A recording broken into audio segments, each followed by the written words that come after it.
Hi there, everyone. Welcome to The Daily Gardener. I'm your host, Jennifer Ebling. Today is April 15th. William Kent wrote, "A garden is to be a world unto itself. It had better make room for the darker shades of feeling as well as the sunny ones." I usually think about my garden as my happy place. It's a natural mood changer for me. But I remember one time when I was out in the garden with feelings of a definite darker shade. I was very pregnant with my last, and I was wearing a hideous striped maternity tank top. It was super hot out, and I looked like an absolute mess. I wasn't out there long before I realized my new neighbor kept trying to catch my attention. I didn't want to meet him. I kept my eyes down on my plants. But out of the corner of my eye, I kept noticing he was coming out of his house periodically, standing on his deck, and expecting me to acknowledge him. Finally, an older man joined him, and together they approached the back fence. Resigned to my fate, I walked over to say hello. Here it was my old principal from middle school and his son-in-law, my new neighbor. So much for my garden being a world unto itself. Here's today's brevities. On this day in 1823, botanist Allan Cunningham departed for Broadhurst to find an easier route to the Liverpool plains. Born in Wimbledon, Cunningham came to Australia with tuberculosis, and he happily discovered Australia's climate helped him feel better. Today is also the birthday of George Harrison Shull, who was born on this day in 1874. An American botanist, he is regarded as the father of hybrid corn. And it's also the birthday of Francis Ali, born today in 1938. He's a French botanist and biologist, and his specialty is tropical rainforests and tree architecture. Atlas Obscura wrote an article about Ali called "The Botanist Who Made Fantastical Sketches of Rainforest Flora."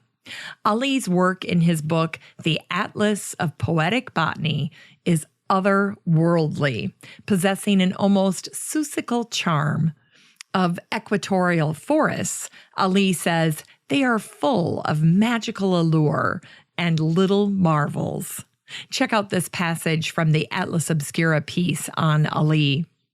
On Robinson Crusoe Island, he found Gunnera peltata, which looks like a rhubarb plant so enormous that it dwarfs whoever stands below its wide-veined leaves. Analyzing it was a thrilling challenge for Ali. He said, normally a scalpel is used for dissecting plants. This time, I had to wield a meat cleaver. A photo would convey the size and the nest of ruby red fibers. But Ali doesn't like snapshots. He says, I can't think of a better way to present it than with a drawing. On this day, it's the death day of Alexander Garden of Charleston, South Carolina. He was a steady and delightful writer of letters to other eminent botanists of his day. The gardenia flower is named for Alexander Garden, and his letters provide a glimpse into his life, one of which was to John Bartram, the botanist. He said, "Think that I am here, confined to the sandy streets of Charleston, where the ox, where the ass, and where man as stupid as either fill up the vacant space, while you range the green fields of Florida." And here's a letter he wrote to botanist John Ellis. "I know that every letter which I receive not only revives the little botanic spark in my breast, but even increases its quantity and flaming force." When the Revolutionary War began, Garden sided with the British, even though he sympathized with the colonists. When the war was over, his property was confiscated, and he had to leave South Carolina. After losing everything, he and his family went to live in London, where he became vice president of the Royal Society. He died of tuberculosis at age 61 on this day in 1791. And there's a sad little aside to the Alexander Garden biography. It says this: he had a little granddaughter named appropriately Gardenia. Her father, Alexander, Garden's only son, joined Lee's legion against the British. So he was going against his father because he was siding with the colonists. And for that, he was never forgiven.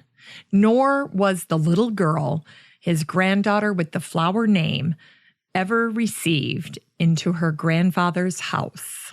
In Unearthed Words, here's a little-known poem for today about springtime called Nothing Perfect on Earth by Frances Quarles.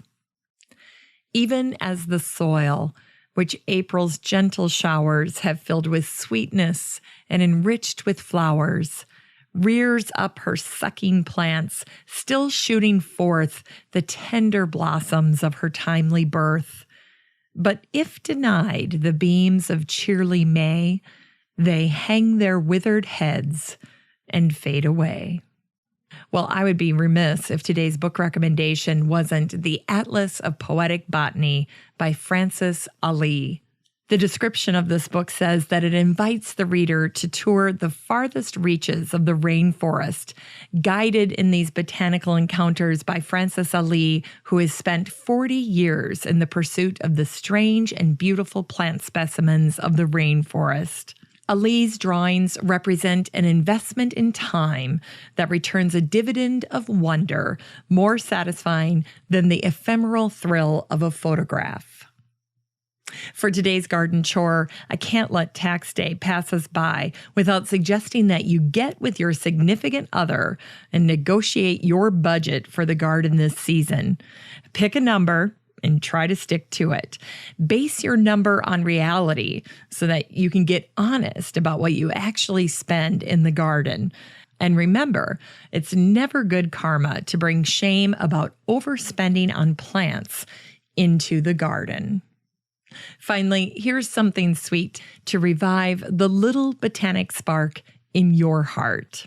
It's a fascinating post from the Hartford Courant newspaper, and it was published on this day in 1977. The headline was, "Doctor Used Moss to Bandage Wounds." Here's what it says.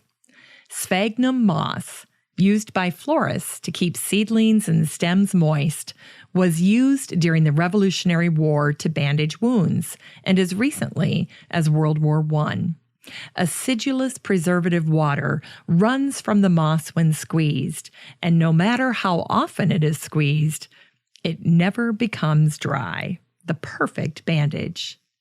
Thanks for listening to The Daily Gardener, and remember, for a happy, healthy life, garden every day. The Daily Gardener is produced weekdays in lovely Maple Grove, Minnesota.